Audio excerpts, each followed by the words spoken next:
Para hablar de principios de los derechos humanos, tenemos que recordar el concepto. Vamos a ver si logramos explicarlo en menos de 5 minutos. Si tomamos que derecho humano en una sociedad contemporánea es que se le reconozca a todo ser humano, por el hecho de serlo, que tiene derechos frente al Estado y que el Estado tiene el deber de respetarlos y garantizarlos para lograr satisfacer su plena realización. Entonces, son un conjunto de principios de aceptación universal, que son reconocidos constitucionalmente, que son garantizados jurídicamente y están orientados a asegurar al ser humano su dignidad como persona en su dimensión individual, social, material y espiritual. Todo esto surgen justamente de esos principios. El primero sería la universalidad, es decir, que tomamos que son derechos que no dependen del Estado, sino que le vienen a corresponder a cada persona por su naturaleza y que le son inalienables. Otro principio que puede causar cierta controversia es la temporalidad, porque se entiende que estos derechos sí pueden ser pausados por los Estados, pero solamente cuando existe una comprobada amenaza a la independencia o a la seguridad del Estado. Y solamente se pueden suspender ciertos derechos. No se pueden suspender derechos como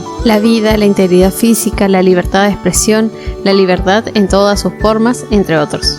Otro punto es la progresividad. Tiene base en que los derechos humanos, al ser inherentes a la persona, su existencia no depende justamente del reconocimiento del Estado y por eso siempre es posible que se amplíe el espacio de protección hacia los derechos humanos. Justamente por eso existen diferentes generaciones de derechos según el enfoque que se fue teniendo. Otro principio importante es la irreversibilidad. ¿Qué significa esto? Que una vez que un derecho humano es reconocido formalmente como inherente a la persona humana, ya queda reconocido de forma definitiva e irrevocablemente establecido. Otro punto importante es la transnacionalidad de los derechos humanos, porque si, como dijimos antes, son inherentes a la persona, justamente no dependen de la nacionalidad que esa persona tenga o del territorio en el que se encuentra. Y esto tiene que ver con el otro principio, que es la integralidad, es decir, que todos los derechos humanos son fundamentales, por lo que no se puede establecer ningún tipo de jerarquía entre ellos. Es decir, que no podemos decir que un derecho humano es más importante que otro. Otro punto importante es la intransferibilidad, es decir, que la persona no puede, sin afectar su dignidad propia, renunciar a sus derechos ni tampoco negociarlos.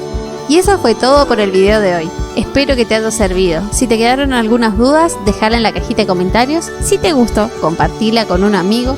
No olvides suscribirte al canal para seguir recibiendo contenidos de este tipo. Chao, chao.